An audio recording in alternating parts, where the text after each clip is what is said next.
The rain came Please take down the best hard that photo. night, We the have to kind that leave doesn't me. care about I don't need to umbrellas or see it since it's plans over. or the fact that you've No, already it had wasn't the what you worst day of think. your life. I'm done. It hammered the Don't go. windows of Dana Merritt's apartment like it had somewhere to be, and Dana sat curled on her couch with a glass of wine she wasn't really drinking and a phone she couldn't stop staring at. 3 years. I just feel so All overwhelmed by Versad everything. from Hey, it's okay. That was the I'm right number here she with kept you. coming back to. Not the Thanks. I just Instagram don't know what to story. do. We'll Not figure the it out girl with the together. I long red hair promise. draped across Jason's shoulder like she'd Sir, the been there situation 100 has times escalated. before. We need to proceed. Not even the way Understood. the What's photo the had new a timeline? timestamp, 20 minutes 11:47 at the p.m. location. I'm A on my way. Tuesday, Keep the me same posted. Tuesday, Jason had told Dana he was working late and not to wait up. 3 years and she'd found out from a story that disappeared after 24 hours. She'd called him twice. Both times, the phone rang 4 times and went to voicemail. The kind of voicemail where you can hear the person deciding not to answer. She texted him 4 times after that, watched the read receipts tick on one by one, watched the response never come. So she'd done what you do when being patient and polite and reasonable has gotten you exactly nowhere. She'd opened a new message, typed his name at the top, and started writing. The first draft was too long. 3 paragraphs, all the things she'd been holding down for 3 years. The second draft was shorter, but messier. The third draft was perfect. Clean, sharp. Exactly enough words to say everything and not one more. You are a coward and a liar. I hope whoever she is knows what she's getting, someone who can't be bothered to end things like an adult. Don't contact me again, lose my number. She read it back 3 times. Her best friend Paige was on the other end of a FaceTime call, pacing her apartment across town with a bottle of tequila and zero patience for hesitation. Paige was the kind of woman who made decisions fast and rarely regretted them, and right now she was looking at Dana through the phone screen with the expression she reserved for people who were thinking too hard about something already decided. Send it, Paige said. On I don't know. Dana, send the text. What if he gave up his right to what if the second he put his hands on someone else? Send it. Dana looked down at her phone. Her thumb hovered over the name at the top. Jason. She typed his name so many times over 3 years that it was pure muscle memory, finger finding the J without looking. Except tonight her hands weren't steady. She pressed send. The whoosh sound felt like closing a door, the last sound a door makes when it finally swings shut on something you've been holding open too long. Dana exhaled, set her phone on the coffee table, and reached for her wine glass. Paige raised her tequila bottle through the screen. To not taking anyone's crap, Paige said. To that, Dana agreed. She was 2 sips in when her phone buzzed. She looked at the screen, expected Jason's name, but the name on the screen wasn't Jason.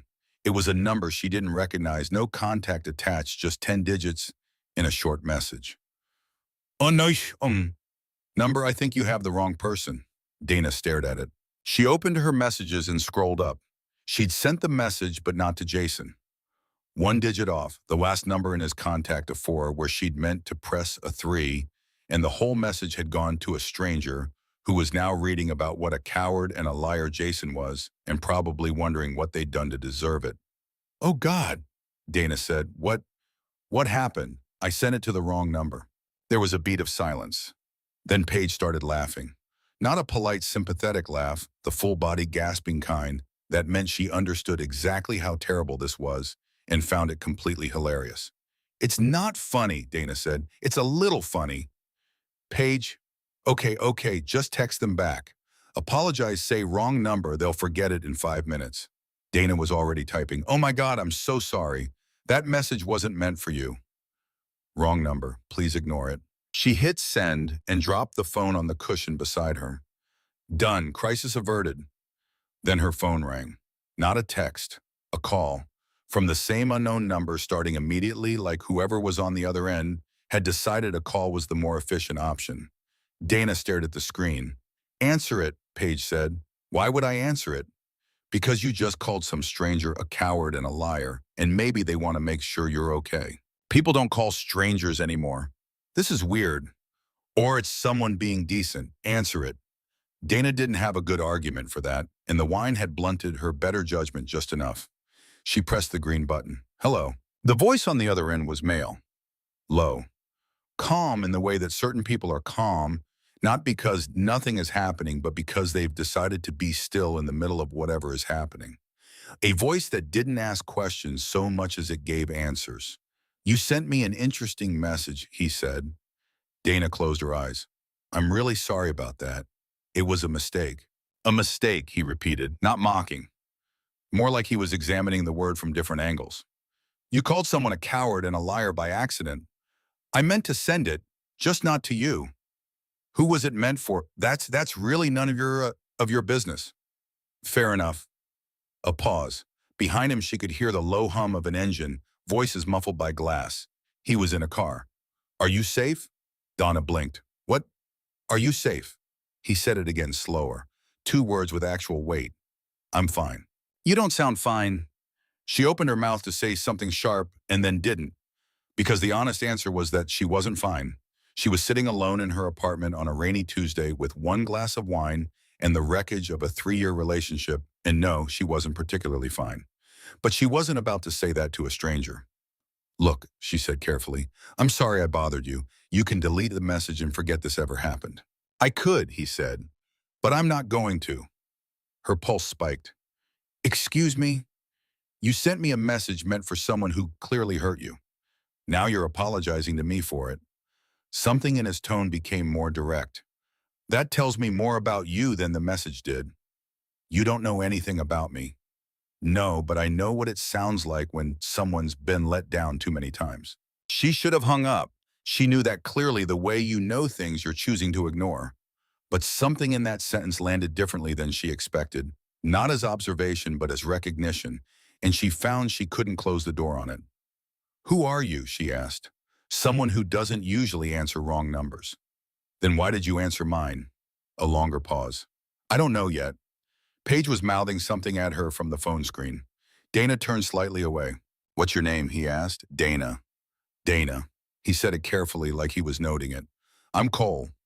Cole what? Just Cole for now. That's not how names work. It is for me. She didn't know what to say to that. The rain kept hammering her windows. Get some sleep, Dana, he said. And next time you want to tell someone off, double-check the number. Yeah, she said quietly. I will. Good night. He hung up before she could say anything else. Dana sat there holding the phone to her ear, even though the call was over, listening to nothing. Paige's voice came from the FaceTime screen, asking what had just happened. I have no idea, Dana said. She didn't sleep. She lay in the dark and replayed the conversation. The way you replay something that doesn't quite add up, looking for the piece that explains it. Are you safe? You apologize when you're not wrong. I don't know yet. Nobody talked like that. Nobody called a stranger at 11 at night and asked if they were okay, and then said good night like it was the most natural thing in the world. By morning, she had convinced herself it was nothing. A strange moment that would dissolve in a few days. Then her phone buzzed at 9. Unknown number, did you sleep? She sat up so fast she knocked her water glass off the nightstand. She stared at the message, read it twice, checked the number. Him. She should have ignored it, but her fingers moved before she gave them permission. Not really you, the reply came immediately. Cole number, Dana. Why not Cole? I don't sleep much. Dana, that's not healthy. Cole neither is sending angry texts to strangers. She felt the corner of her mouth move. He had a precise sense of where the truth and the joke overlapped, and he aimed there every time. Dana touche. She got up to make coffee. When she came back, 2 more messages were waiting. Cole. How are you feeling, Cole, about last night? Not in general. She sat on the edge of her bed with the mug warm between her palms and thought about how to answer. The easy version or the true version. She was tired enough that the true one came out first. Dana embarrassed. Angry. Cole. At him or at yourself, Diana? Both, Cole. Don't waste the anger on yourself. He made his choice. That's on him. She didn't know what to say to that. A minute passed. 2. Cole, I have to go. I'll check in later. Dana. You don't have to do that. Cole, I know. And that was it. He checked in like he said. That night around 10, her phone buzzed. Cole, better day. Dana, marginally. Cole, that's something. Dana. Why do you keep texting me? A long pause. Cole. I told you, I don't know yet. Dana. That's not an answer. Cole. It's the only one I have. She should have told him that wasn't good enough. but she was sitting in her apartment with the radiator hissing and the rain still coming down. And for the first time in 2 days, she didn't feel completely alone, and she couldn't bring herself to close the door on that. Dana, if you're going to keep doing this, I need to know something about you. Cole, what do you want to know, Dana? What do you do? The typing dots appeared and disappeared twice, Cole. I solve problems. Dana, that's vague. Cole, it's accurate, Dana. What kind of problems, Cole? The kind people don't want to handle themselves. Dana frowned at the screen. Dana, are you in the mob or something? Cole numbered, Dana, that's exactly what someone in the mob would say. Cole, if I were in the mob, I wouldn't be texting you at 10 on a Wednesday. Dana, fair point. Cole, get some sleep. Dana, you first. Cole, not likely, Dana. Then I'm not either. Cole, stubborn. Dana, you have no idea. And for the first time since Jason, Dana went to bed smiling. It became a routine so quickly she didn't notice it happening until it already had. Every night around the same time, Cole would text. Sometimes a question, sometimes something random. A photo of the Chicago skyline from a high window, a line from a book, a brief observation about something he'd seen. He never pushed, never pried. When she wanted to talk, he listened.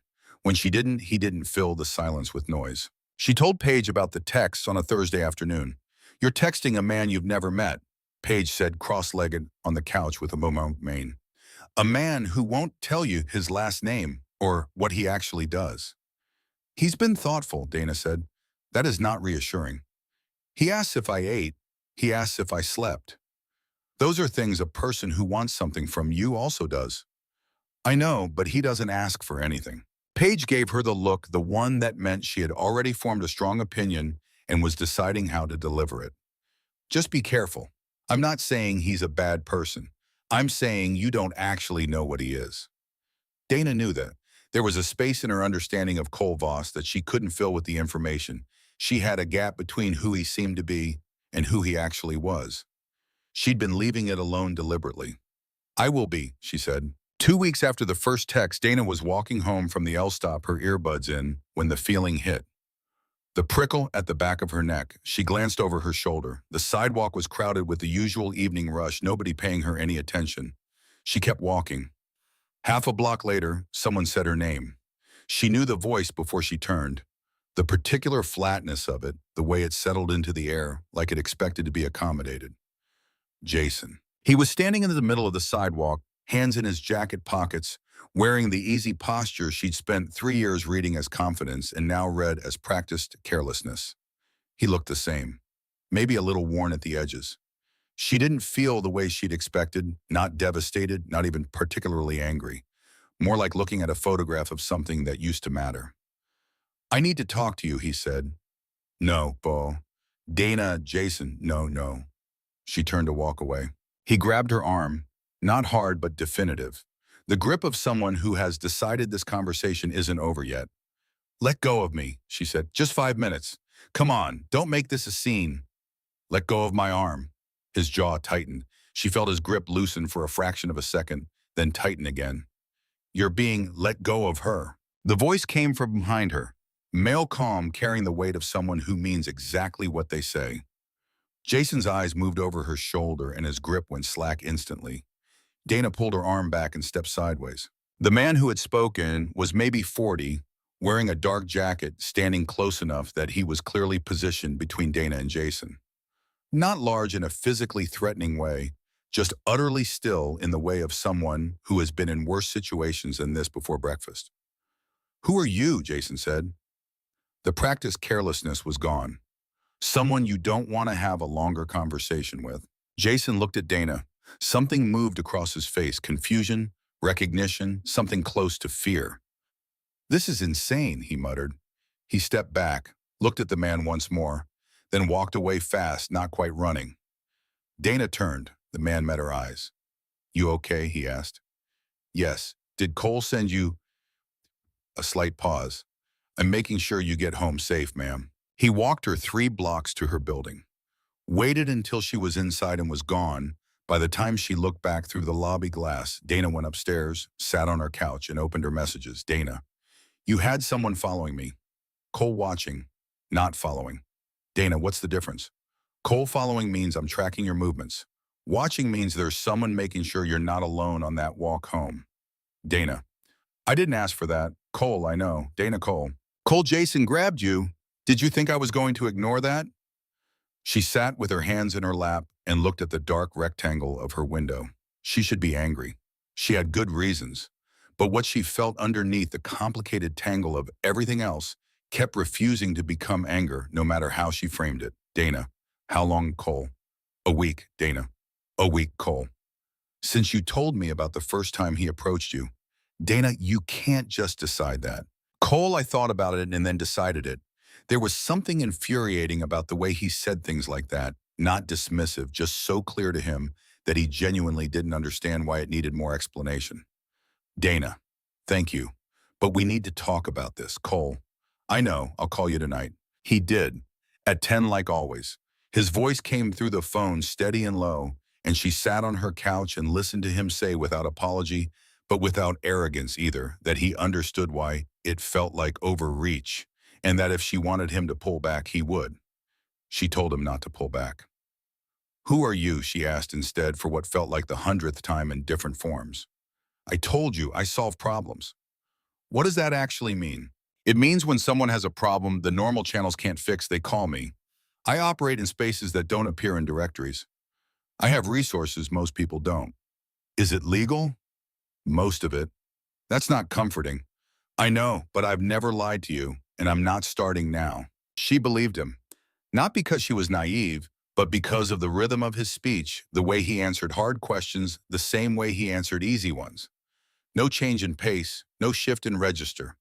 He didn't talk like someone managing her perception. He talked like someone telling the truth. I want to meet you, she said. Silence, long enough that she thought she'd said the wrong thing. Are you sure about that? He asked. Yes. Once you do this changes. I know. Another pause, then, Saturday, I'll send a car.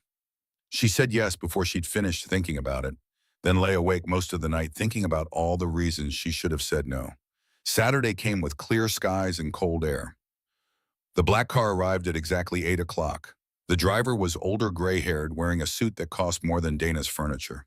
He opened the door without a word, and Dana got in, and Chicago moved past the windows in long streaks of light. Her phone buzzed. Cole, relax, Dana.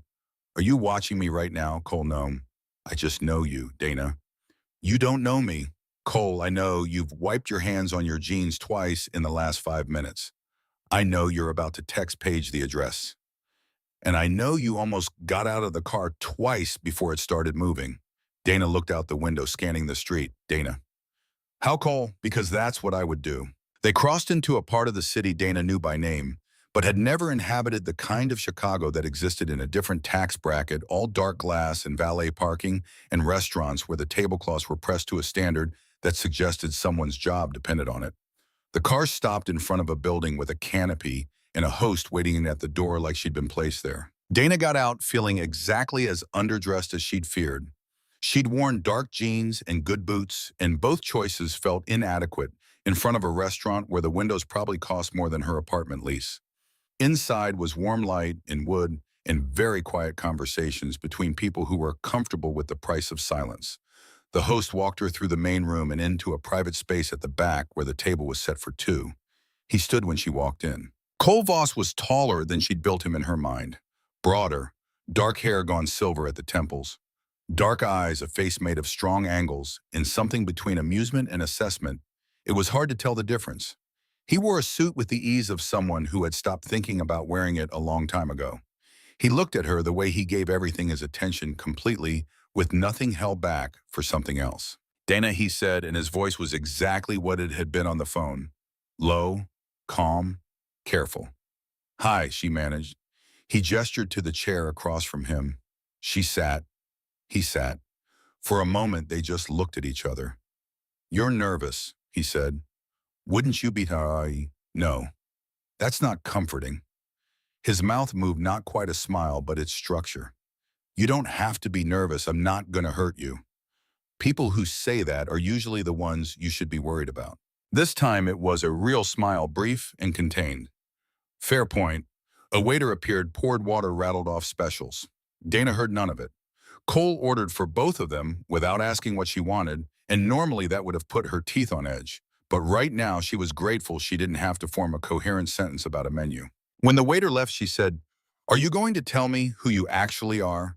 Or are we going to spend the whole dinner pretending the vague answers are enough? What do you want to know?"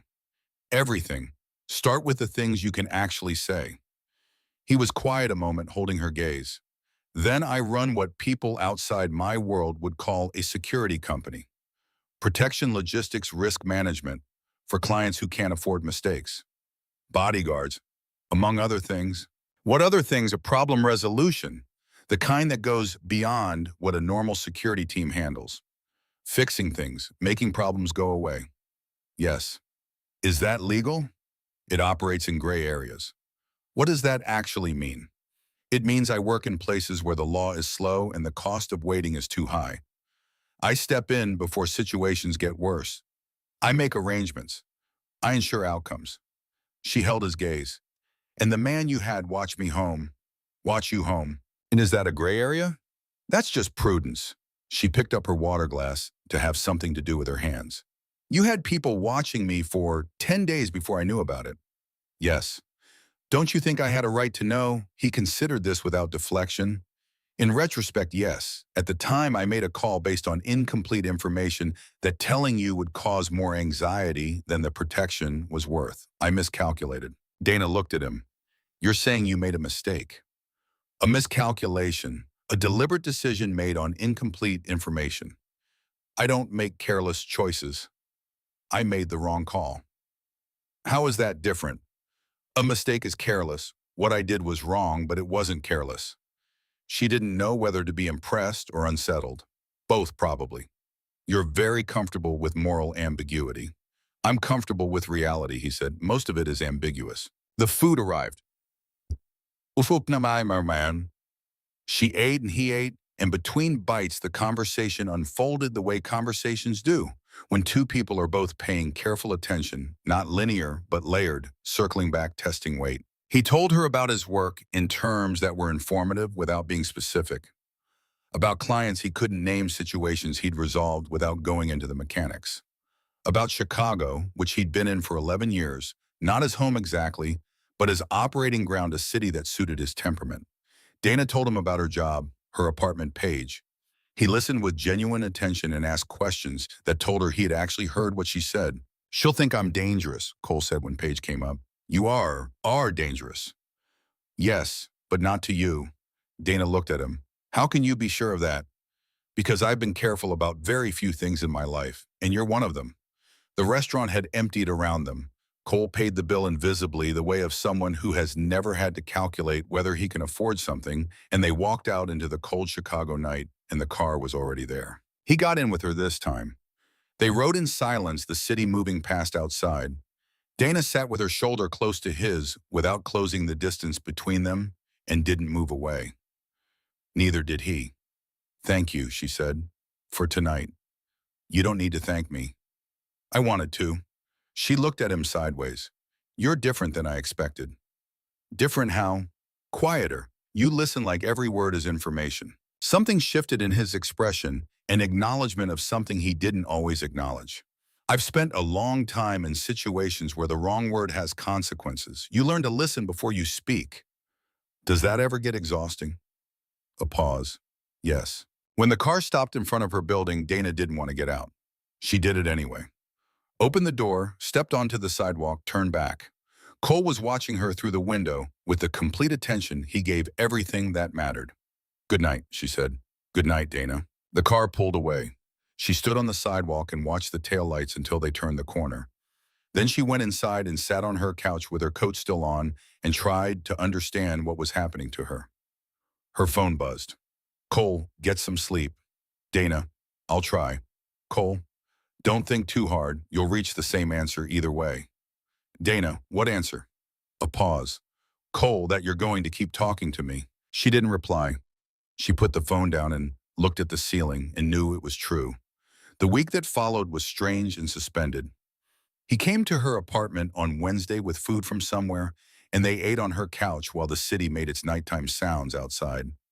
He didn't stay late, didn't push. He kissed her once at the door when he left, careful and unhurried, and then he was gone. And Donna stood in her hallway with her back against the closed door for a full minute. On Friday, she met him for coffee, a corner place near her office. Nothing fancy, and he looked slightly out of place in it with his suit and his quality of stillness, but he didn't seem to mind. They sat at a small table and talked for 2 hours. 3 days after that, everything changed. It started normally. Dana was at work, a campaign deadline stacking up. Jason texted around noon, which she ignored. Then at 4 in the afternoon, Cole called. She picked up. His voice was different immediately, as same control, but compressed like a room where the pressure had been turned up.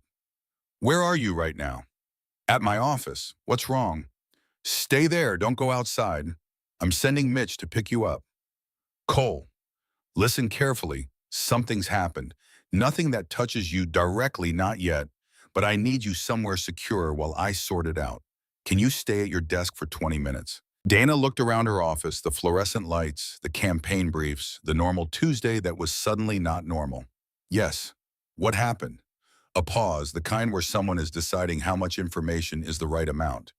Jason, he said, has been on Frank Dolan's books for 2 years. She went still. What? Frank Dolan runs operations on the South Side, gambling enforcement, and other things.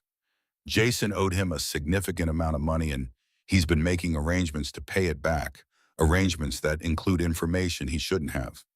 What kind of information? Cole's voice was even and careful. Information about you, your address, your schedule, your employer. A breath. Your connection to me. Dana's hand tightened around the phone. He didn't fully understand what he was doing. He thought he was giving Dolan leverage over a business associate. He didn't know that giving Dolan your name would put you in the middle of something. But I'm in the middle of something. Yes, completely steady. Dolan has been looking for an angle into my operation for 18 months. When Jason gave him your name and made the connection to me, it became useful to him. So he knows I'm connected to you. He's been watching that connection for a while. Dana's chest felt tight. When you say he's been watching, stay at your desk. Mitch will be there in 12 minutes. I'll explain everything when you're somewhere secure. Cole, she kept her voice down, conscious of the open plan office. I need to know something right now. What? Did you know? When I texted you that night, did you already know who I was? The pause was 4 seconds. She counted them. Not from your name, he said carefully. But your number had appeared in something I was monitoring in connection with Jason. I didn't know it was you. I didn't know anything about you.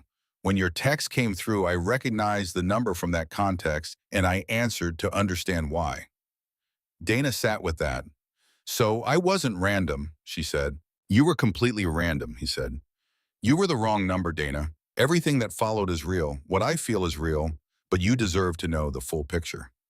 And the full picture is that Frank Dolan has had my name for 2 years because Jason sold it to pay off a gambling debt. Yes. She closed her eyes, opened them, looked at her computer screen at the campaign brief she'd been working on 20 minutes ago, when this was still a normal Tuesday. Tell Mitch I'll be waiting by the service entrance.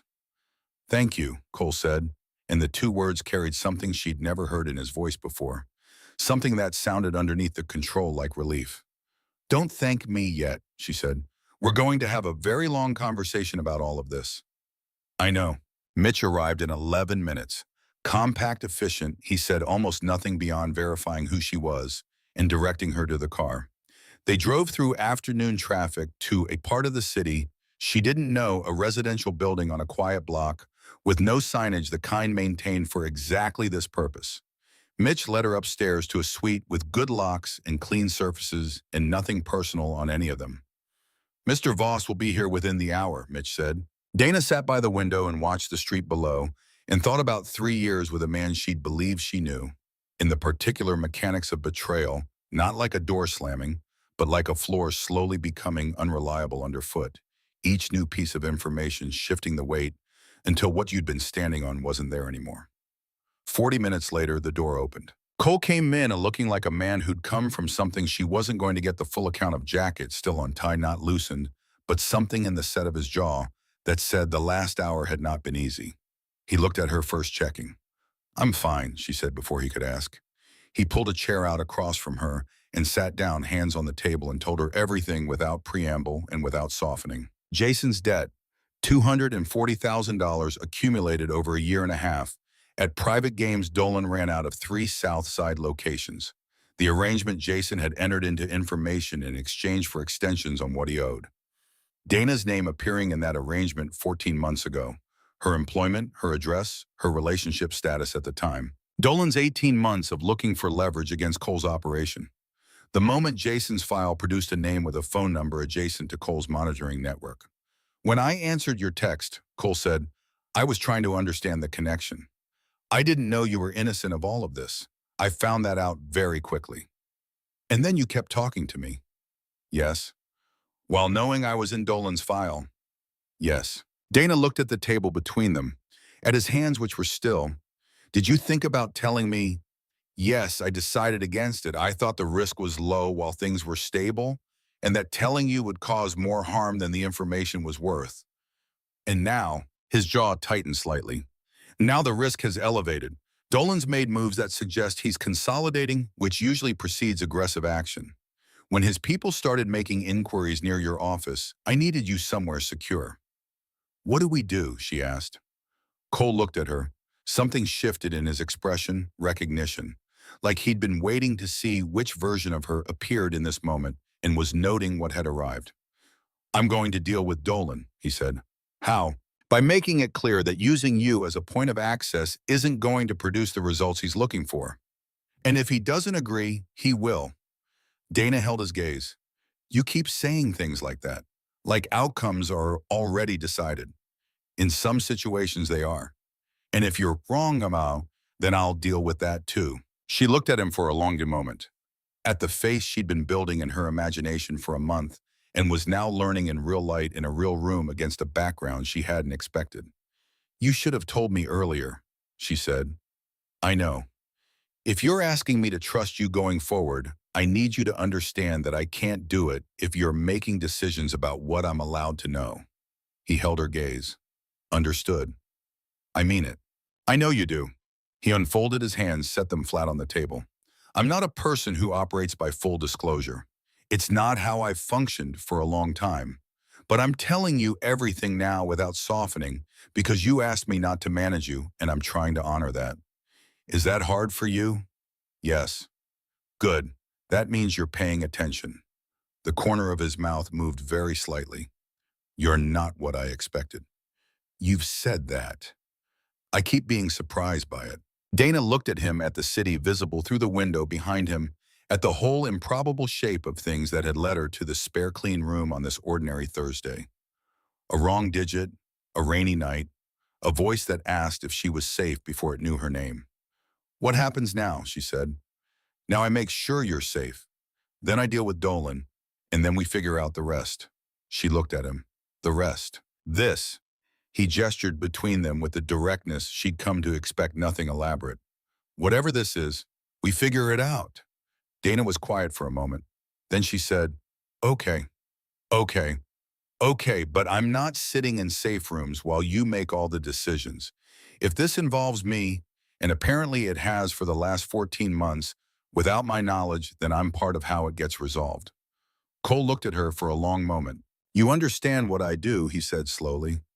What it actually involves. I'm starting to. And you're not. I'm not running. I've established that. But I'm also not furniture. If I'm in this, I'm in it.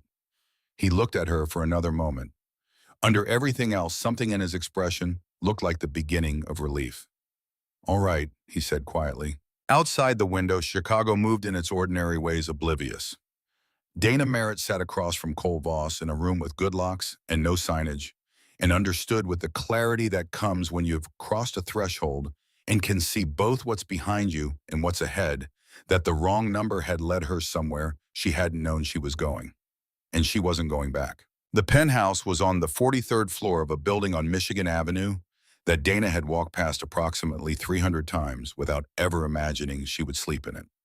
Cole had offered her the guest room with the same matter-of-fact directness he applied to everything, and she had accepted with the clarity she'd found in that spare apartment where he'd told her the truth. That had been 11 days ago. Now she stood at the floor-to-ceiling windows in the morning with her coffee and watched the lake go gray under a November sky and thought about what it meant that this was where she woke up now. The apartment was exactly what she would have guessed if asked to describe Cole Voss's living space. Precise, uncluttered, expensive, in the way that comes from buying things once and buying them right. A kitchen that looked used, but not frequently. Bookshelves organized and holding actual books, not decorative ones. A living room with furniture chosen for function. First, though, the function had been executed at a level that landed somewhere past comfortable. It didn't feel like a home. It felt like a very high-quality operating base. Cole was already up when she came out each morning. She didn't know when he slept or if he did consistently.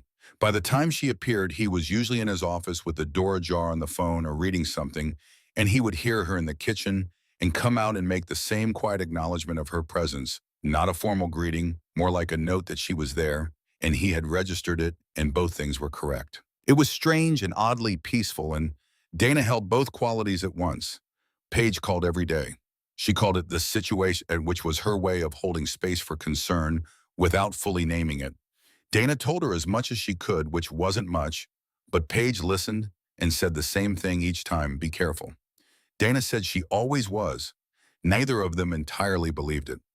On a Thursday evening, Cole came home and told her to find something to wear to a gala. What kind of gala? Charity. Museum downtown. Saturday night. He set his jacket over the back of a chair. You'll be photographed. I need you to be comfortable with that. Am I going as your, yes? She looked at him. You didn't let me finish the question. You were going to ask if you were going as my partner, yes. Dana picked up her coffee mug. You know, answering before I finish speaking is the same problem we talked about. You're right. He held her gaze. Are you comfortable going in as my partner? Yes, she paused. See how that works? Something crossed his face, not quite amusement, but its neighbor.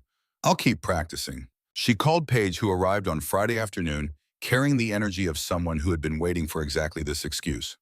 They went to a boutique on Oak Street that Paige had found online and that Dana would never have walked into alone, and Paige moved through the racks with the focus of someone treating this as professional work. The dress was midnight blue, nearly black, fitted with a neckline that was bold without being theatrical, and a cut that made Dana look like someone who had always moved in rooms like the one she was about to enter. She stood in front of the mirror and felt a complicated thing, not quite herself, but not unlike herself either. More like a version she hadn't introduced yet. That's the one, Paige said from behind her, quieter than usual. Dana bought the dress. Saturday came cold and clear. Cole saw her when she came out ready and went still in the way. He went still when something registered as significant and then said, "You look incredible," without any performance around it. Dana decided that was the best kind of compliment. The car moved through Chicago toward the museum with the city sliding past outside.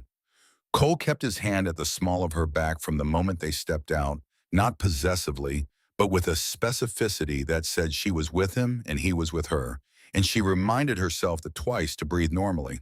The museum entrance was all marble and light, the kind of space built to make people feel simultaneously significant and small.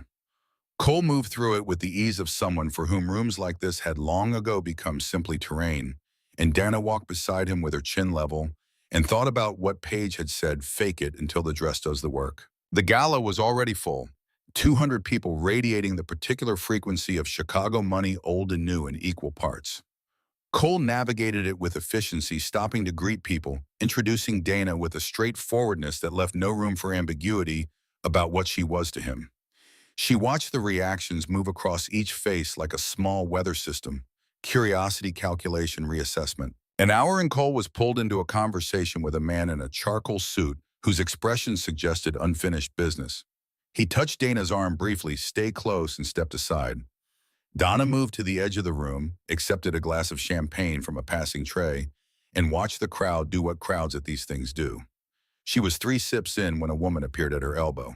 Late 40s, elegant in the way that had once required effort and now didn't, with dark hair and sharp eyes running an efficient assessment from approximately 2 feet away. "You must be with Cole," the woman said. Not a question. Dana looked at her. "I am. Dana Merritt." "Sylvia Crane." She extended her hand and Dana shook it, correct in every way and telling her nothing. "I've known Cole for several years." "He hasn't mentioned you," Dana said. Factually, not combatively. Sylvia's smile was brief and held something Dana couldn't read. He wouldn't. Cole doesn't talk about the past.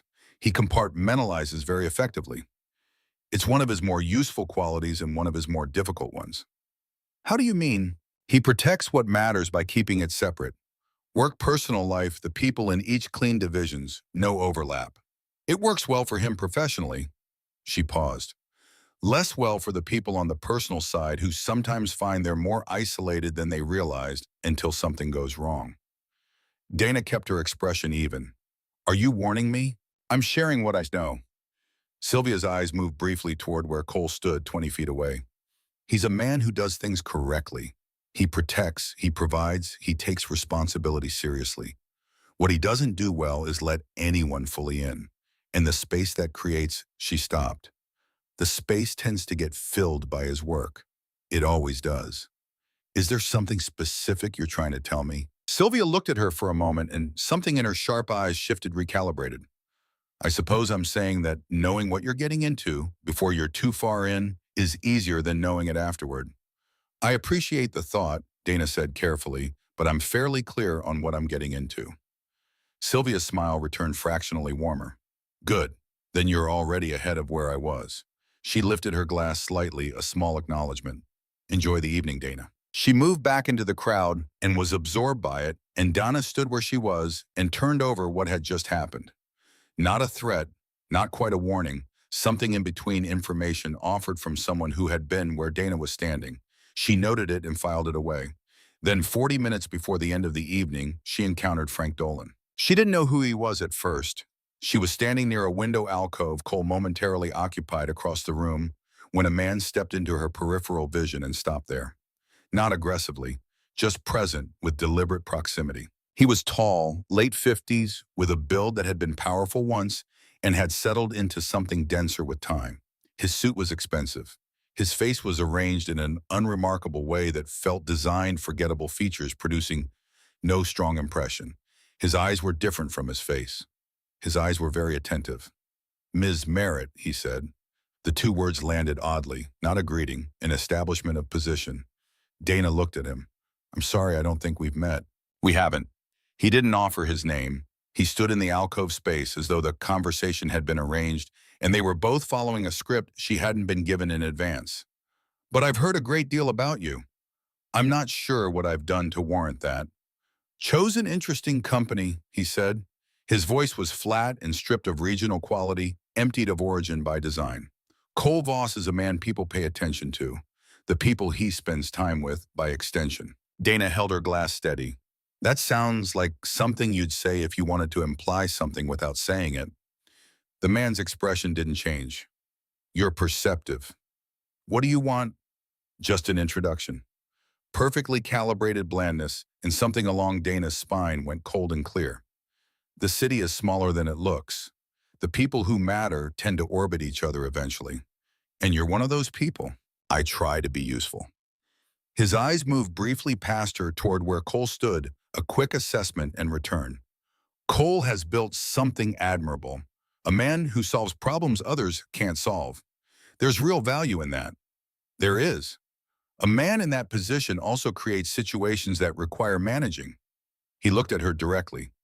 People close to him can become part of those situations without intending to.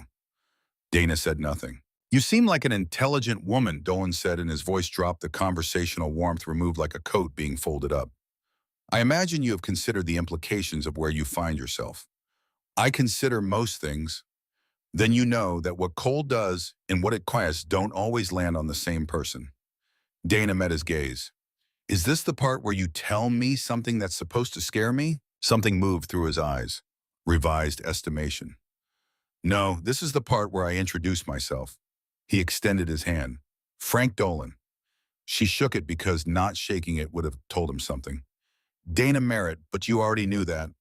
I did. The handshake was brief and dry. I hope we have the chance to speak again. He walked away into the crowd unhurried, and Dana watched him go and kept her breathing even and thought about what had just happened. Not a threat, not an offer. A reminder that he existed, that he knew who she was, that he was present in the same room, and choosing to make that visible to her specifically. The move of someone establishing that the door existed before deciding whether to open it. Cole appeared at her side 40 seconds later. He must have seen something in her face because he said nothing, just placed his hand at her back and moved her away from the alcove without either of them giving anyone watching reason to look twice.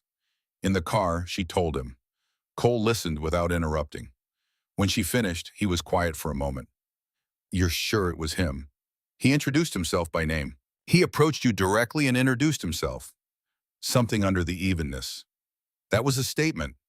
What kind of statement? The kind that means he's comfortable enough to show his hand. He wanted you to know he exists and isn't concerned about me knowing he spoke to you. He looked out the window at the city. That's either confidence or arrogance. With Dolan, usually both. "What does it mean for what you're planning?" He looked at her. "It means I need to move faster than I intended."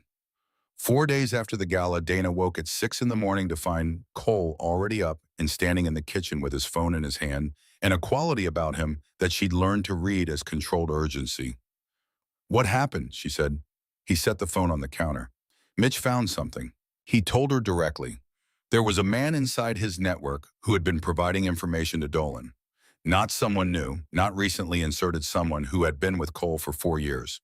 A man named Garrett who handled logistics for Cole's North End operation, scheduling movement access protocols. Dana sat down slowly at the kitchen island. "How long?" she asked. "Mitch thinks close to a year, possibly longer. He knew my schedule. He knew everything." She sat with that. The 10 days she'd been watched without knowing. The walks home, the coffee place, the route to her office. Every piece of it had existed in someone's orange file somewhere, and that someone had been feeding it to Dolan. "What happened to him?" she asked. "He's been dealt with. He's alive, and he's been persuaded that continuing has consequences worse than stopping. But the damage is done. Dolan has had access to more than I want for longer than I want." "So you're moving now?" "This week." He looked at her steadily. "I want you to continue your normal life. Work paid your usual routes. If Dolan's people are watching, I want them to see routine. You want me to be normal while you're not. I want you safe while looking like everything is fine. That's different from sitting in a room waiting." "I know." A pause. "Can you do it?" "Yes," she said. "I can do that, too." She did it 4 or 5 days. Work the coffee place dinner with Paige on a Wednesday. Normal or the performance of it, which at a certain level of commitment becomes the same thing. Then on a Thursday morning, 3 days after Cole told her Garrett had been dealt with, she received the envelope. Not at her building. On the street, half a block from her office. She became aware of someone walking close behind her, not paranoia, but the specific awarenesses of a presence that was deliberate and proximate. She turned. The man was mid-30s with the studied stillness of someone trained in it. He was looking at her with no expression, just flat attention, and he held out a padded envelope. Plain, her name on the front in printed block letters. "What is this?" she said. "Something you should read." "Who are you?" He didn't answer. He extended the envelope another inch. Dana looked at him for a moment, then took it. He walked away without looking back, gone absorbed into the street. She went inside, took the elevator to her floor, and held the envelope on her desk for 3 full minutes before opening it. Photographs, 12 of them. Dana outside Cole's building. Dana at the coffee place. Dana at her office entrance. Dana at the L stop 4 blocks from the penthouse. Dana walking with Paige on a Wednesday evening. 3 weeks of her life reduced to moments and angles and timestamps. And then a card, small white printed text. "Tell him to meet me. Alone. Northwest corner of Millennium Park. Thursday, 9 p.m. One man, if he comes with anyone, I walk. If he doesn't come, the next message goes somewhere more public. Ray Dolan." Dana read the card twice. Then she looked through the photographs again, slowly in order. The coffee place, her office, the L stop, Cole's building, and then she reached the last photograph and stopped. It showed Cole, not Dana. Cole walking out of a building on a street. She recognized Garrett had mentioned it once in her presence as the Kearney Street property, a location Cole had described to her afterward as a rarely used satellite office he hadn't visited in months. The timestamp on the photograph was from 2 days ago. Dana looked at this photograph for a long time. Cole had told her Garrett was dealt with before he went back to Kearney Street for the first time in months. That was the sequence Garrett removed, then Kearney Street visit 2 days later. If Garrett was the only source, that there was no way Dolan's people knew to photograph Cole at Kearney Street. Garrett hadn't known Cole would go there. Nobody in the operational structure had known because it wasn't on any schedule Garrett would have seen. But someone had known. She thought back to the gala, to a woman with sharp eyes who had told Dana things about Cole with the precision of someone who had observed him closely for a long time, who had described the way he compartmentalized, the way his personal life worked, the specific vocabulary of his patterns, who had been with Cole in some capacity, the way she'd said his name, the practiced neutrality around it long enough to have personal knowledge of places like Kearney Street. Not operational knowledge, personal. Sylvia Crane. Dana sat with the photograph spread on her desk and turned this over carefully. She didn't have proof. What she had was a photograph that couldn't have come from Garrett, and a woman who had both the personal history with Cole and the motive, or something that functioned like motive, to provide it to someone looking for leverage. She called Mitch. He answered in 2 rings. Ms. Merritt, I need to tell you something before I tell Cole, she said, and I need you to hear me out. A pause. I'm listening. She told him about the envelope, about the photographs, about the Kearney Street photograph and the timeline, and why the source couldn't have been Garrett. Then she said, the person who provided that photograph had personal knowledge of Cole, not operational knowledge. Someone from outside the network who knew him well enough to know where he went when he wasn't working. Mitch was quiet. I'm not naming anyone yet, Dana said. I'm telling you, this is a different kind of source than Garrett, and Cole needs to know that before he goes anywhere near Millennium Park on Thursday. Why are you telling me first? Because I want Cole to hear this from me. This came to me. He should hear it in my words, not in a report. Another pause. Tonight, Mitch said. I'll hold it until tonight. Thank you. She worked through the rest of the day with the photographs in her bag and the card in her coat pocket and a Tuesday proceeding normally around her. She thought about what it meant that Ray Dolan had sent the envelope to her instead of Cole. He had used her as the delivery point, made her the first person to see it. He wasn't treating her as a vulnerability to exploit. He was treating her as a point of contact, an acknowledgement that she existed in this situation as a person, not just a pressure point. That was different from what his brother had done, and the difference mattered. At 7 that evening, sitting on the couch in the penthouse with Cole across from her, she put the envelope on the coffee table between them. He looked at it, then at her. Someone delivered this to me this morning, she said. A man I've never seen. He waited for me to take it, then walked away. Cole leaned forward and opened it. She watched him go through the photographs one by one, absorbing without expressing, and she watched him reach the Kearney Street photograph and stop. He looked at it longer than the others. He has another source, Dana said. Not Garrett. Cole looked up. Garrett was dealt with before you went back to Kearney Street. If Garrett was the only leak, that photograph doesn't exist. Whoever gave Dolan the Kearney Street information had personal knowledge of you, not from your operation, from your life. She held his gaze. Someone who knew you well enough to know where you went when you weren't working. Cole set the photograph down. Something moved across his jaw. Not anger exactly, more like a calculation running and arriving at a number he didn't like. I called Mitch this afternoon, she said. I told him what I found before I told you. I asked him to hold it so you'd hear it from me. Cole's eyes came up. Why? Because this came to me. Ray Dolan sent it to me specifically, not to you, and I wanted to understand what I was looking at before I handed it over. She held his gaze. I'm not managing you. I'm telling you what I found in my own words with my own analysis. That's what being included actually looks like. The room was quiet. The city outside the windows did its usual work. Show me the card, Cole said. She handed it over. He read it again, set it down. He wants a meeting, Cole said. He wants a conversation. There's a difference. Dana sat forward. He sent this to me, not you. He used me as the delivery point, acknowledging I'm part of this situation, not just a peripheral target. But he's not using me as leverage. He could have. He has 12 photographs suggesting I'm accessible and that a direct approach is possible. He didn't make that move. He made a communication move. Cole watched her carefully. Ray Dolan is not Frank Dolan, she said. Frank set up the game. Ray inherited the consequences. And I think he wants to talk about ending something, not escalating it. You're reading a significant amount into an envelope. I'm reading what's in the envelope. She met his eyes. You're going to go to that meeting regardless of what I say. I know that. I'm not asking you not to go. I'm asking you to go in knowing that whoever is still leaking from your personal network, not your operation, your life is someone who knew you before all of this. You need to find that person before Thursday. And I think I know where to start looking. Cole's expression shifted slightly. Where? Not yet. I need to confirm something first. She looked at him steadily. Can you trust me to do that? He held her gaze for a long moment. Yes. Then let me work on it. And you work on finding out everything you can about Ray Dolan before Thursday. They sat across from each other in the careful quiet of the apartment, and Dana thought about Sylvia Crane's sharp eyes and precise words at the gala, and thought about a woman who had told her things that sounded like warnings, but might have been something else entirely. In the meantime, though, something else had to happen first.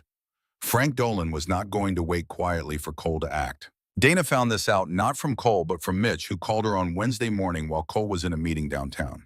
Mitch was measured in how he delivered information, but Dana had learned to read the spaces between his words. There was a development last night, he said. Mr. Voss asked me to let you know. What kind of development? Dolan made contact with a third party, an outside contractor he's used before when his own resources weren't sufficient. A pause. Mr. Voss addressed the situation early this morning. The contractor has withdrawn. Dana sat at her desk and absorbed this. Frank Dolan tried to bring in outside muscle. Yes. And Cole stopped it. Yes. Is Cole? He's fine, he wanted you to know. After she hung up, Dana sat for a long moment. She thought about a man in his late 50s who had looked at her in a museum alcove with those attending eyes, who had built an operation over 2 decades and was now watching Cole Voss systematically reduce it. She thought about what it felt like to be that man at this particular moment. The outside contractor gone, the North End arrangement with Garrett collapsed the leverage he thought he had over Cole through Dana failing to produce results. She thought about a younger brother watching from the back of the room, studying everything Frank did wrong. Ray had sent the envelope the morning after Frank's failed attempt with the outside contractor. The timing was not a coincidence. Ray had seen his brother make a desperate move and had decided that if something wasn't done differently, there would be nothing left for either of them. This reframed everything. Ray Dolan was not just trying to negotiate. He was trying to stop his brother from destroying what remained of their operation in a war Ray knew they couldn't win. He had gone around Frank to reach Cole directly using Dana as the channel, because Dana was the person in Cole's life who was also in the situation, the person most likely to understand that Ray's message was not an escalation, but a plea for a different kind of resolution. Dana needed to talk to Jason. She texted him that afternoon. Kept it simple, she wanted to talk somewhere public, her choice of location. She picked a diner on Clark Street, brightly lit, the kind with a counter and regular customers who paid attention to no one else. She told Mitch the address, and he said he'd be across the street. Jason was already there when she arrived. He was sitting in a corner booth looking like a man who had spent the last 2 months slowly understanding the magnitude of what he'd done, which was the most honest she'd ever seen him look. He was thinner, tired in the way of sustained low-grade fear rather than lack of sleep. You didn't have to come, he said when she sat down. I figured you never wanted to see me again. I didn't, Dana said. Things change. She ordered coffee she didn't intend to drink. The waitress left.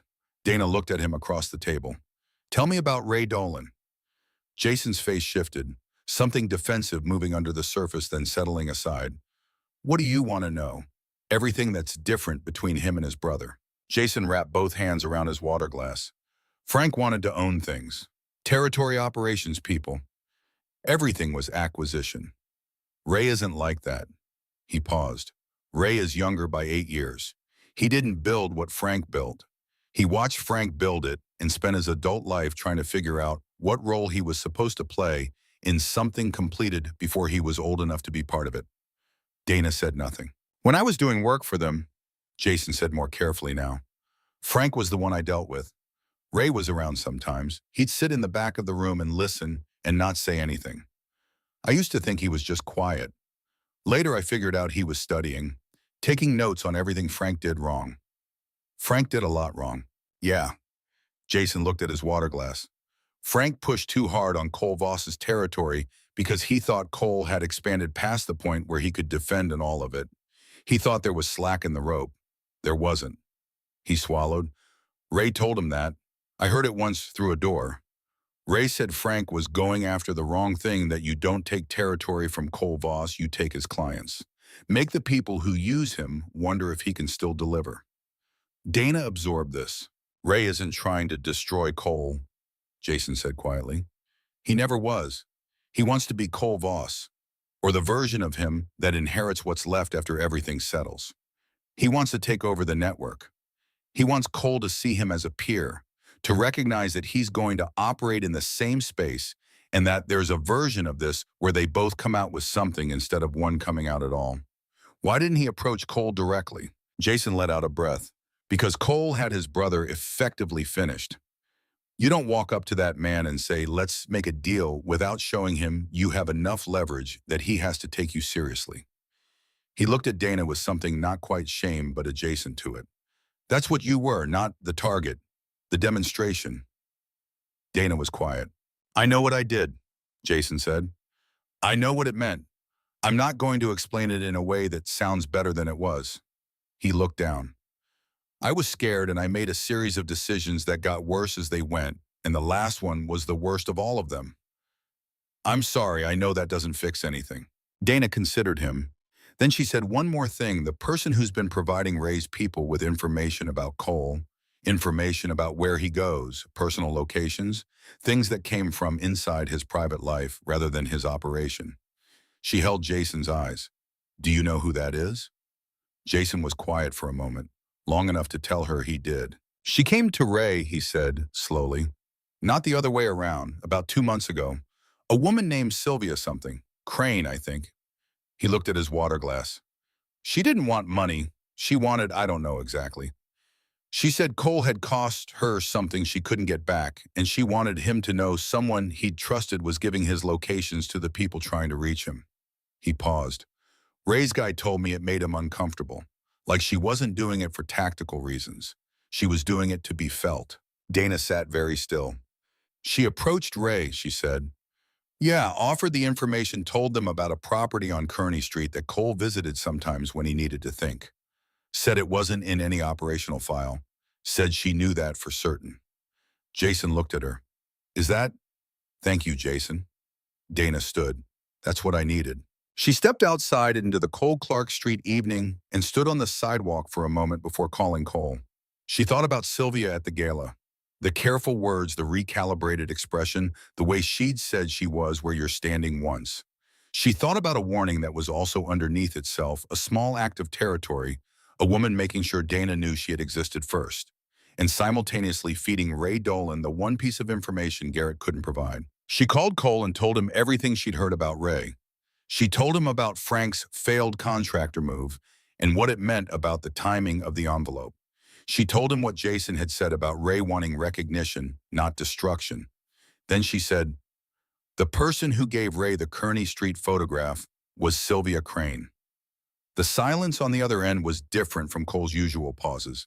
This one had texture. Jason told you, Cole said. Yes, she approached Ray's people 2 months ago, voluntarily. She wanted you to know someone you trusted was giving your locations away. Dana kept her voice even. She wasn't doing it for money, Jason said. She was doing it to be felt. The silence stretched. Cole, I heard you. Are you bummed? I'm fine. The control was there, but something underneath it had shifted the way a foundation shifts, not visibly, but in the pressure it exerts on everything above. I'll be home in an hour. Okay. Dana, a pause. Thank you. She stood on Clark Street a moment longer after he hung up in the cold, thinking about what it cost a man like Cole Voss to have that particular kind of news arrive from that particular source. A person from his past, not an enemy, not someone with a tactical motive, just someone who had been hurt and had found the only way available to make the hurt visible. She thought about the space Sylvia had mentioned at the gala, the space that gets filled by his work. She thought about what she was going to say when he got home. When Cole walked in, she was sitting on the couch. She'd left the lights low and made tea she wasn't drinking and was simply present, which was what she'd decided the moment required. He came in and looked at her and sat down at the other end of the couch, not close, not far. How long? She asked. 2 years ago. His voice was even. It ended without it didn't end well. I handled it the way I handle most things, efficiently, without enough consideration for what it cost her. You didn't know she— No, I didn't. A pause. I should have understood the magnitude better. I was focused on other things. That's not an excuse, it's just what happened. He looked at her. You're not angry. Why would I be angry? Most people would be. She didn't do this to me. She did it to you, and she did it because she felt invisible to someone she'd cared about. Dana looked at him steadily. I'm not angry. I'm just aware that the space she talked about at the gala is real, and I'm telling you now so you can hear it, I am not going to fill that space by disappearing into it. Cole held her gaze. I know. Do you? I'm learning to. He reached across and took her hand, the same brief and deliberate gesture she'd come to know. What do you want to do about Thursday? Dana looked at their hands on the couch between them. I want you to go to that park and listen to what Ray Dolan has to say. And I want you to consider that he's not his brother. And I want you to come back. In that order. In that order. He looked at her for a long moment. You're becoming part of how I think. Was there ever a version of this where I wasn't? Something passed across his face quieter than the almost smile, something that lived underneath it. No, he said. I don't think there was. Thursday came cold and clear, the lake invisible behind weather, the kind of Chicago night that sharpened everything to its essential shape. Dana spent the day at work with the focused calm of someone who had done what she could do and reached the edge of where her part ended and Cole's began. She ate lunch, she answered her emails. She called Paige and had a normal conversation about something unrelated because Paige could hear through her voice when she needed that and had offered it without being asked. Cole came home at 7, and they ate standing at the kitchen counter, quick the way they ate when something important was happening. Mitch found a position on the north side of the park, he said. He'll be in place by 8:30. Where do you want me? Cole looked at her. You don't have to, Cole. He paused. There's a bench on the east side of the Crown Fountain. Good line of sight to the northwest corner. Far enough that you're not visible in the meeting, but close enough. Yes, she looked at him. What are you going to do when you get there? Listen first. See what he says. And if what he says is what I think it'll be— Cole was quiet for a moment. He set down his fork. Then I'll make a decision I haven't made before. Donna understood what that meant. She understood the weight of it, a man who had operated in a particular way for a long time being asked to consider that another way existed. It's not weakness, she said. He looked at her. Whatever you're telling yourself about what it would mean to walk out of that meeting without resolving it the way you've always resolved things, she said. It's not weakness. It's a different kind of strength. The kind that requires more calculation and more patience and less certainty about the outcome. I'm not good at uncertainty. I know. She held his gaze. I'm asking you to try it anyway. He reached across the counter and touched her hand, brief and sure. Then he picked up his fork again. At 8:15, they left the penthouse and drove to Millennium Park in Cole's car, Mitch in a separate vehicle ahead of them. The park was quiet at this hour, the temperature keeping most people away. The Crown Fountain was still, its massive LED towers dark for the season, the plaza around them empty and lit by the ambient glow of surrounding buildings. Dana took her position on the east bench. Cole looked at her once from across the plaza, the complete attention he gave things that mattered recording. Then he turned and walked toward the northwest corner and was absorbed into the distance and the dark. She sat. She pulled her coat tighter. She watched. At 8:58, a figure emerged from the north entrance path. A man in a dark coat unhurried one person following at a distance exactly as Jason had described. He came with one man. He doesn't like visible force. Ray Dolan was younger looking than she'd expected. Somewhere in his early 40s with a quality of deliberateness in how he moved each step considered. Where Frank had constructed blandness, Ray looked like someone who had made peace with being seen. She watched Cole step out of the shadow of a nearby tree to meet him. She couldn't hear anything. That had been the agreement, close enough to see, not close enough to hear. She sat on the cold bench and watched two men stand across from each other in an empty plaza and talk. It went on for 23 minutes. She watched the body language of it, Ray's hands moving occasionally making a case. Cole standing very still, absorbing and not yet responding. The back and forth of it, Ray leaning forward at one point, Cole's head tilting the way it did when something registered. At minute 17, Cole's posture changed. It was subtle enough that someone who didn't know him wouldn't have caught it. But Dana had spent weeks learning the vocabulary of how Cole Voss inhabited space, and she saw the shift. Something going out of the set of his shoulders that had been there since they left the penthouse. Not tension releasing. Something settling like a decision finding its position. Then Cole turned his head. He looked directly at the east bench, directly at her, across the 100 feet of empty plaza between them. She was too far away to read his expression with a precision, but she stayed exactly where she was on the bench where she'd said she'd be and looked back at him, present, steady. Exactly where she'd said she would be, doing exactly what she'd said she'd do. Cole turned back to Ray Dolan. When he spoke, she could see him speaking. Watching his profile shift, something about the configuration of the conversation changed. Ray Dolan's body language opened. His single security man's posture shifted toward neutral. At minute 23, the two men shook hands. Ray Dolan walked away north. His man fell in behind him, and they disappeared into the park. Cole stood in the northwest corner for a moment, and then he walked back across the plaza. Dana stood when he reached her. He stopped close enough that she could see his face clearly in the ambient light, and read what was in it, not the compressed quality of someone who had done something final. Something quieter, a man who had made a different kind of decision and was discovering what it felt like from the inside. He wants operating room on the south side, Cole said, independent of my territory, a formal acknowledgement that he runs what's left of his brother's structure without interference, and in return, he provides no interference into mine. That's what he asked for, more or less. And I told him I'd accept that arrangement under specific conditions regarding shared boundaries and mutual notification of actions that might cross into each other's territory. Dana was quiet. It's not resolution, Cole said, it's management, a thing that has to be maintained and watched and reassessed. He held her gaze. It's not how I've done things before. I know. It might not hold. I know that too. He looked at her for a moment. He said something before we reached the terms. He said a man who has someone worth coming back to fights differently than a man who doesn't. He said Frank never understood that. He said he was counting on me understanding it. Dana looked at him. He was right, Cole said, about that part. She stepped forward and put both hands on his chest, feeling the solidity of him beneath the coat and the suit, and everything else feeling his heartbeat steadier than it had any right to be. He put his hands over hers.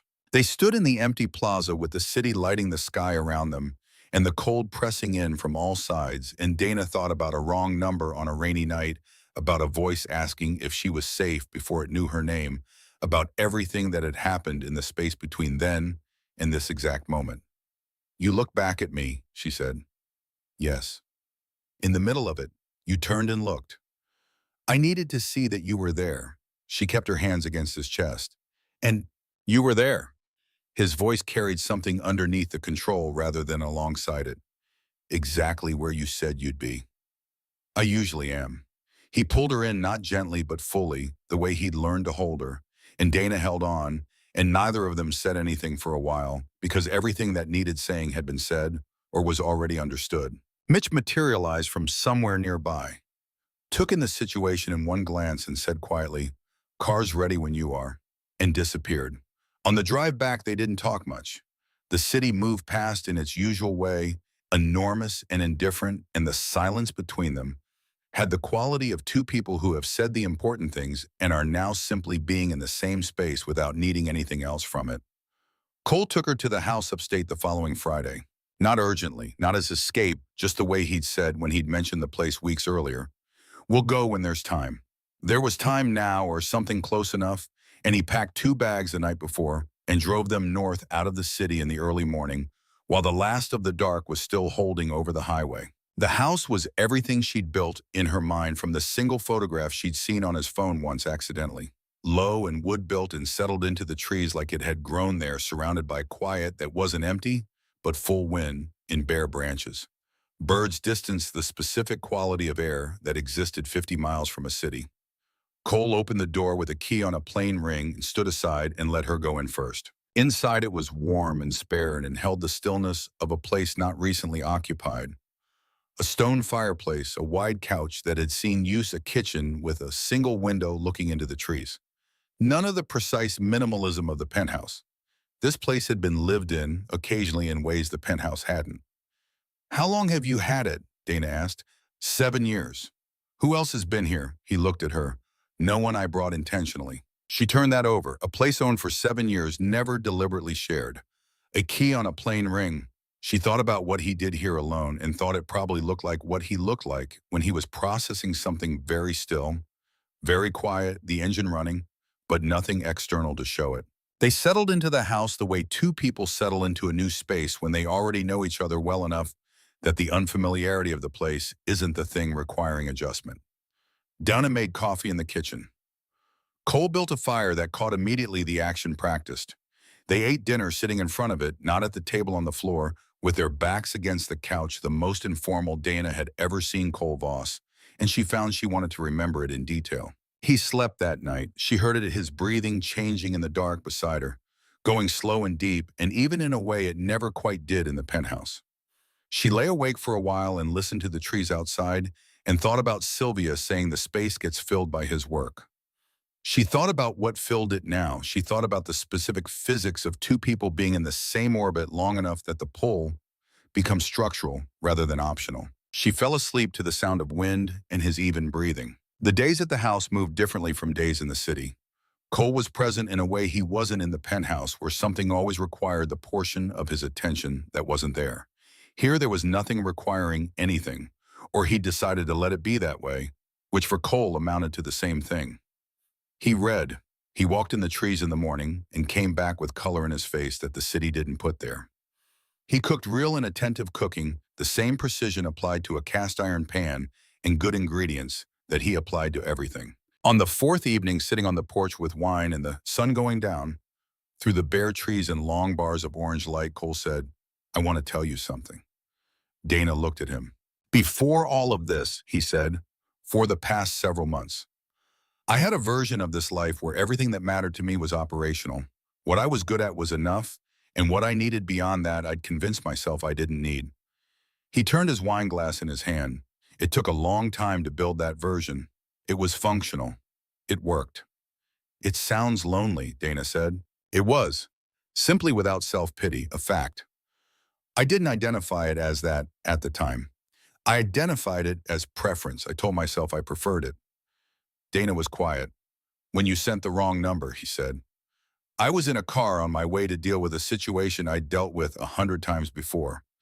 My phone buzzed and I recognized the number from something I was monitoring, and I answered to establish context." He looked at her. "And instead of context, I got you. Telling off a stranger by accident." "Telling off a stranger by accident," he agreed. "And then apologizing for it with more genuine concern for having inconvenienced me than most people show about things that actually matter." He paused. "You were honest when there was no reason to be. You were real when it cost you nothing to perform. And when I asked if you were safe," he stopped. "What? You told me you were fine, but your voice told me something else, and I found that I cared about the difference." He looked at her directly. That was new. Dana held her wine glass and watched the last of the sun clear the tree line. "I was not fine," she said. "For the record." "I know, I knew then." The corner of his mouth moved. "You've gotten better at saying so. You've gotten better at asking in ways that make it easier to answer." He looked at her. Then he set his wine glass on the porch railing and reached into his jacket pocket. A small box. Dark fabric mat and plain, nothing ornamental. He held it without opening it and looked at her. "It's not a proposal," he said. "Not yet, but it's not nothing either." He opened it. A simple band in white gold, no stone, clean lines. "There's an inscription." She took it from the box and turned it. On the inside, in small, clean letters, "Always." Her throat tightened. "I've said that word to you twice," Cole said. "Once when I promised to come back after Frank Dolan. Once when I said I'll come back to you always." He held her gaze. "I meant it both times. This is so you have the permanent version." Dana looked at the ring, at the word on the inside of it, at the plain and precise and completely adequate expression of something that had taken this particular man's significant effort to say in any form. She slid it onto her finger. It fit. "How did you know my size?" she asked. "I pay attention." "I love you," she said. Something moved across his face, not surprise he'd stopped being surprised by it, but relief renewed. Like hearing it confirm something that still felt fragile, even after all this time. "Say it again," he said. "Cole, say it again." Dana leaned forward and kissed him instead, which she had learned was the version of saying it that went past words, and he kissed her back with the full attention he gave everything that mattered. They stayed at the house for 6 days. Then they drove back to the city, and the city received them the way it always did, enormous and indifferent, requiring nothing but offering everything the particular deal Chicago made with everyone who chose to live there. Life in the penthouse was different after that. Not dramatically, not in ways visible from outside.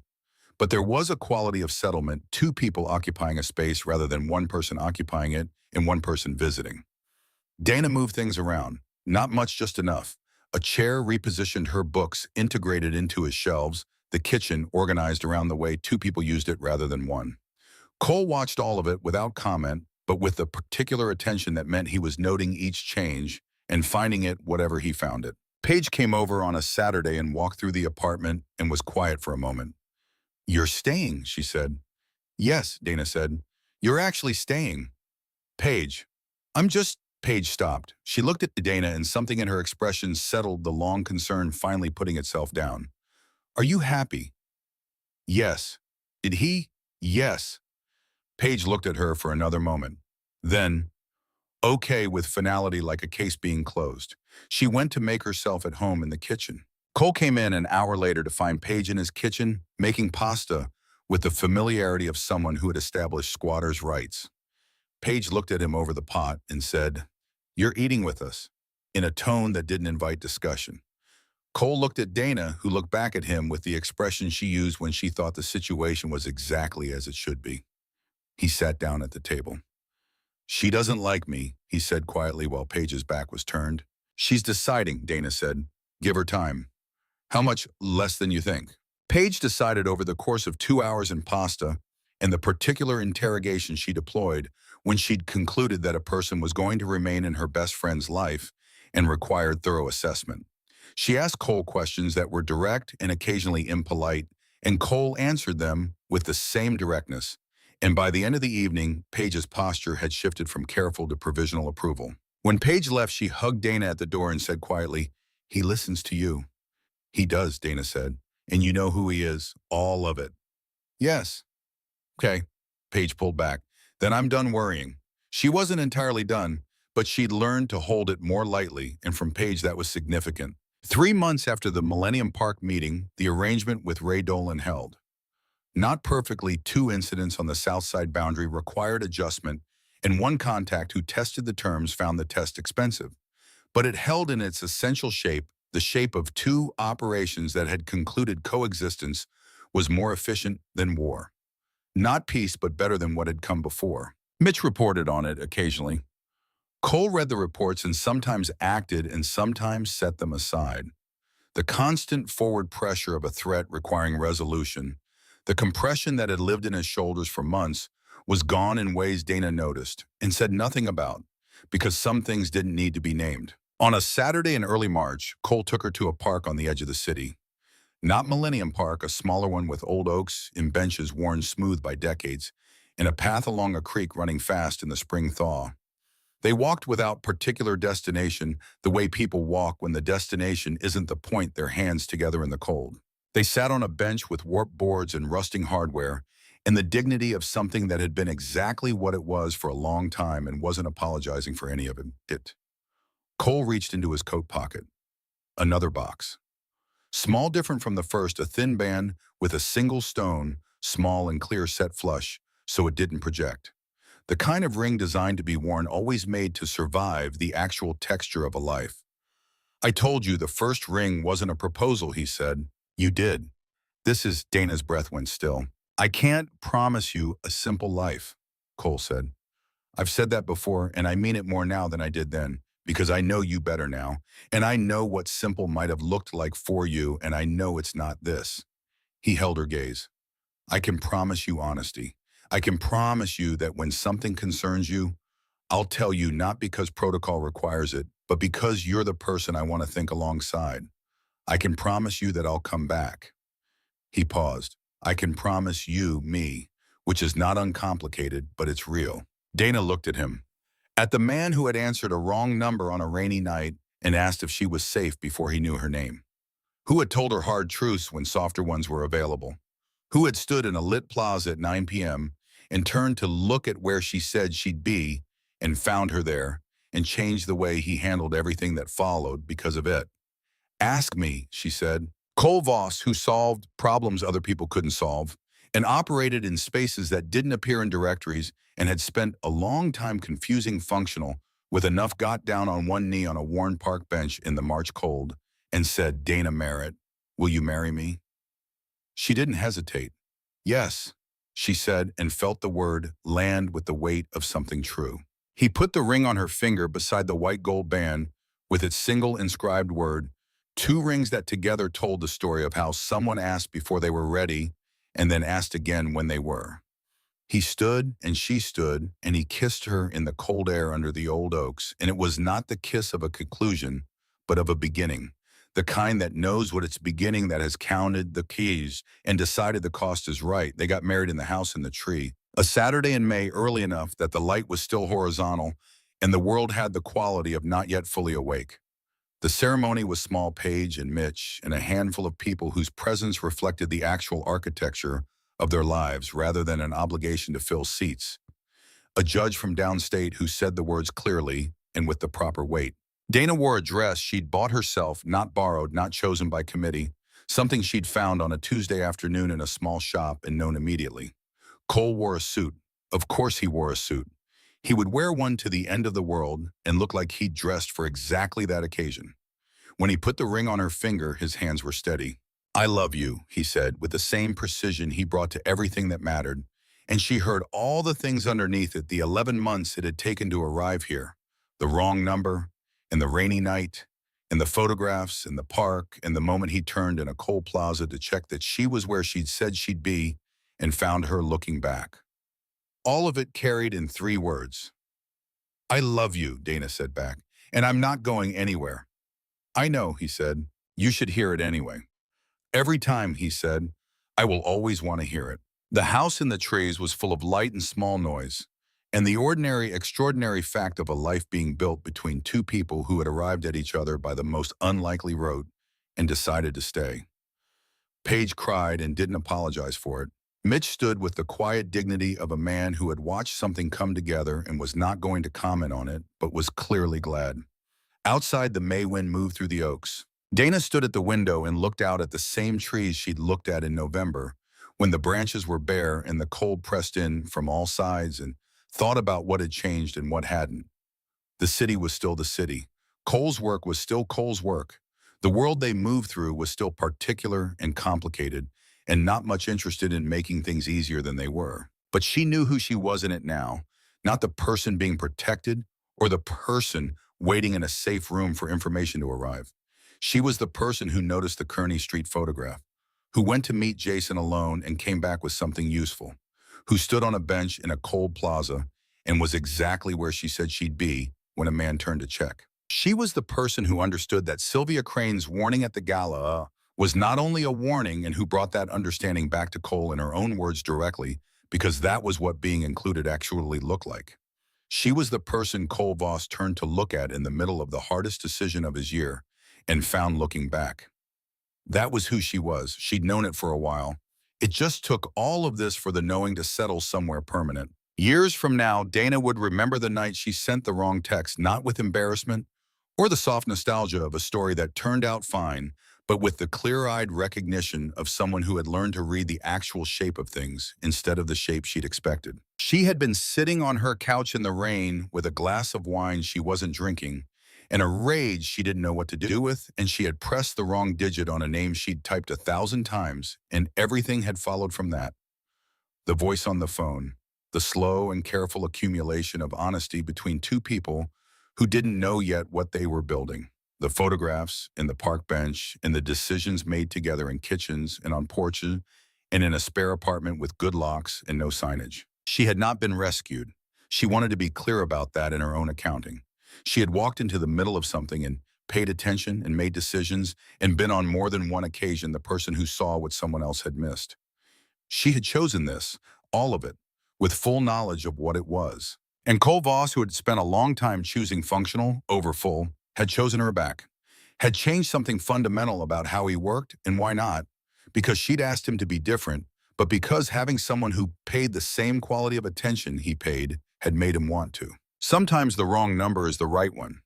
Sometimes a mistake made in anger on a rainy night is the beginning of the only thing that was ever going to make sense. Sometimes the path from where you were to where you needed to be runs through a single misdial a digit, and you spend the rest of your life being quietly grateful that your hands were shaking. Dana Merritt Voss stood at the window of a house in the trees in May with a ring on her finger that said, "Always," and thought that was exactly right.